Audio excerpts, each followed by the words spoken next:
ఇది కేవలం ఒక యుద్ధ కథ కాదు, ఒక యోధుడి అచంచలమైన స్వామిభక్తికి, త్యాగానికి ఇది నిలువెత్తు నిదర్శనం.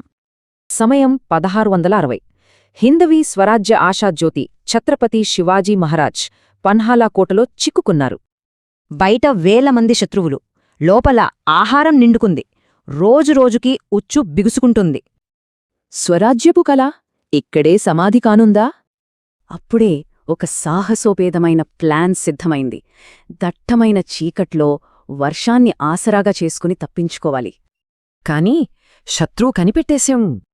సిద్ది మసూద్ వేలమంది అశ్వికదళంతో వెంటాడటం మొదలుపెట్టాడు. ఇక వేగం మాత్రమే వారిని కాపాడగలదు. తెల్లవారేసరికి శత్రువులు దగ్గరకొచ్చేశారు. అప్పుడే వారు ఘోడ్ఖండ్ అనే ఇరుకైన కనుమకు చేరుకున్నారు.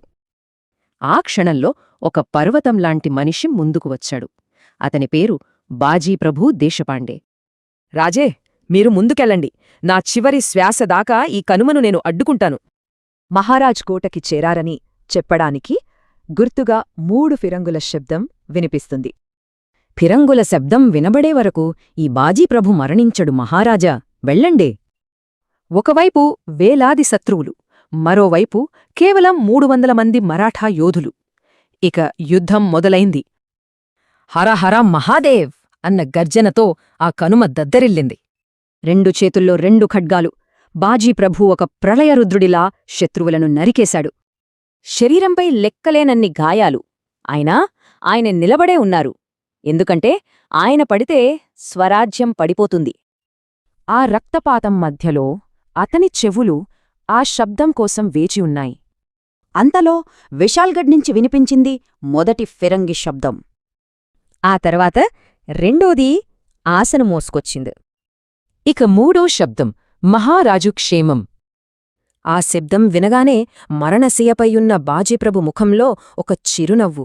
తన కర్తవ్యం నెరవేరింది.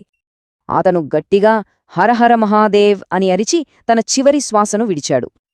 ఆ వీరుడి రక్తంతో పవిత్రమైన ఘోడ్ఖిండ్కు శివాజీ మహారాజ్ పావన్ఖిండ్ అంటే పవిత్ర ఖనుమ అని పేరు పెట్టారు.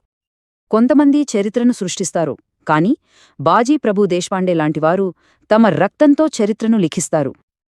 ఒక వ్యక్తి త్యాగం ఒక జాతికి ఎలా పునాది అవుతుంది? ఈ కథ మన ముందు ఉంచిన ప్రశ్న ఇదే.